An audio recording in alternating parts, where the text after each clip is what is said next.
It's hard to be a kid. If you drop your sandwich, it's going to be peanut butter and jelly. If you go outside, you're either going to get sunburn or struck by lightning. And if you try to steal a nuclear bomb, well, most likely you're just going to get in big trouble. But this is what happened to one very bright 12-year-old kid who turned out to have a huge crush on a girl named Sarah from school. Our story begins with a boy genius who was so smart he made his own computer at age 11. This young man was a prodigy. He lived for science and technology and spent most of his free time making inventions that would make grown men blush. It was highly radioactive, and if he had used it in his invention, he could have been killed instantly. But somehow he managed to survive and decided to contact the seller to confront him. They also found an RPG launcher and 3 grenades. Whoever this guy was, he had quite the arsenal. He was part of a group called the Citizens Commission to bring about the rapture. In 2007, 2 members of the group infiltrated a secure facility and stole documents detailing how to build a nuclear bomb. That's right, these people had a real-life nuclear bomb plan in their possession, and they weren't afraid to use it.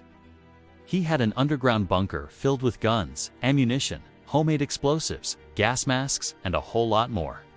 Well, after the battery exploded and he realized it was radioactive, he contacted the seller, Sarah's dad, and confronted him. But when the father threatened to call the cops and tell them the kid blew up his battery, he knew things were getting serious. So he quickly threw the battery back in his car and drove away.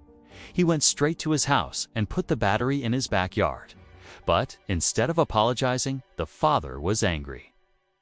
He played it cool and answered all their questions honestly. But still, he knew he was in big trouble. But since he had no criminal record, the judge let him off with a warning. His channel was deleted from the internet, and he lived the rest of his life under his parents' roof. But what about the group? Was justice ever served?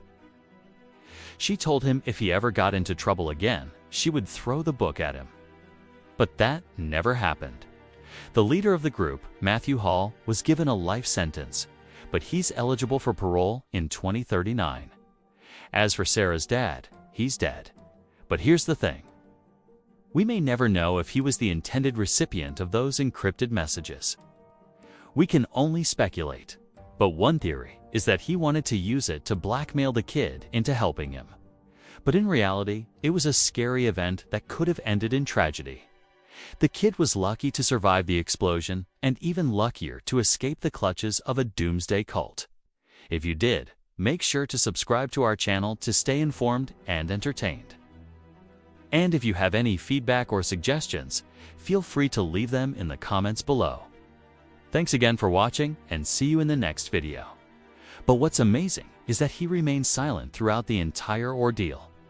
What's certain is that the kid did not cooperate with the police. He was never questioned again, and no charges were ever filed against him. After all, he had lied to the cops and stolen property from a crime scene. He started yelling at the kid, demanding he return the battery and destroy the evidence. Do you think the kid should have come forward and told the police what happened? Or do you think he did the right thing by staying silent? Let us know your thoughts. Authorities believe he planned to use the weapons to fend off the incoming government forces after he set off the nuclear bomb. After the father died and the police searched the house, they found another note on the computer. It said, "If something happens to me, please remember, I love you and I'm proud of you." And the only thing addressed to was the kid. According to the FBI, this group believed the end of the world was near, and they wanted to hasten it along so they could welcome the apocalypse. They planned to do this by stealing a nuclear warhead and detonating it in the middle of New York City. But what could someone possibly want with all this weaponry? He explained everything, including where he stashed the battery. Then he uploaded the video to his channel and waited for the inevitable. But it never came. For weeks, nobody contacted him.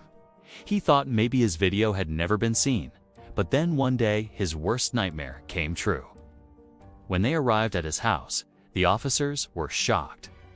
They had no idea this seemingly ordinary kid was dealing with radioactive materials. But they quickly took action, cordoning off the area and calling in experts to deal with the battery.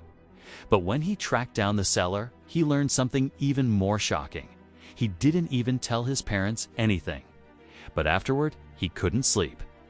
He was constantly anxious, fearing the government would find out he knew about the battery. So he did something crazy.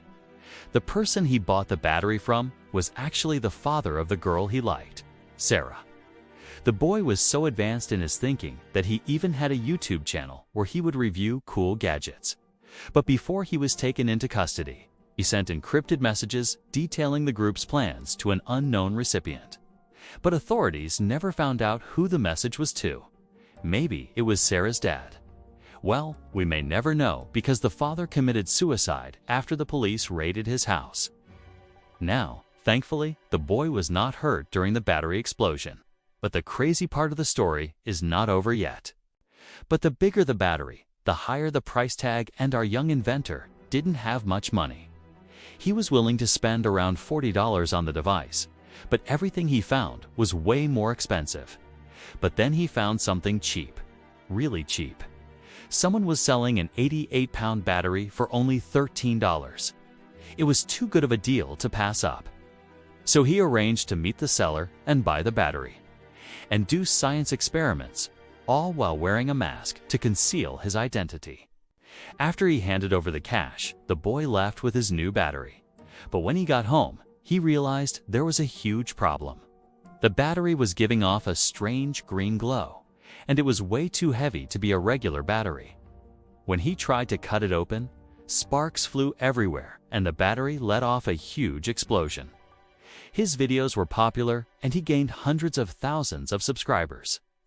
This kid came up with a lot of cool ideas, but none more ambitious than his latest project, an anti-gravity device. He said it would allow him to fly and take people on joyrides. But first, he needed to conduct several experiments, and to do them, he would need a whole lot of energy. So he did what any other kid would do. He turned to the black market. He began searching online marketplaces, looking for batteries that could power his invention. The seller was a little sketchy, but he seemed nice enough. Of course, this was not a normal battery. So why did he sell his daughter's radioactive battery to a random kid on the internet? After the father died and the police searched the house, they discovered that the battery was only one of many highly dangerous objects in the residence. Well, it turns out Sarah's dad wasn't just some weapons enthusiast. Here's the thing. They didn't just come up with this plan. In fact, it was stolen. One of the members, Eric McDavid, was arrested after being caught trying to buy bomb materials on the dark web. We don't know because he kept most of his communications offline, but we do know he began stockpiling weapons in his basement. But what about the kid? How did he escape all of this? And for a moment, the kid thought this was a game. Then he called the cops and told them about the suspicious package. As for the kid, he went to school like nothing happened. He took apart his computer and recorded a video. The FBI showed up at his door. They brought the kid in for questioning, but he was calm. He was charged as a minor and pleaded guilty to obstructing government administration. In fact, after the incident, he stopped making videos. Well, yes and no. Maybe it was the kid. But here's what we do know. So what did Sarah's dad want with the nuclear bomb plan? All of this could have been a wacky adventure if a kid accidentally bought a radioactive battery off the internet. This story could have made national headlines, but he kept quiet, protecting himself and his family from unnecessary scrutiny. And thank you for watching. We hope you enjoyed this video and learned something new.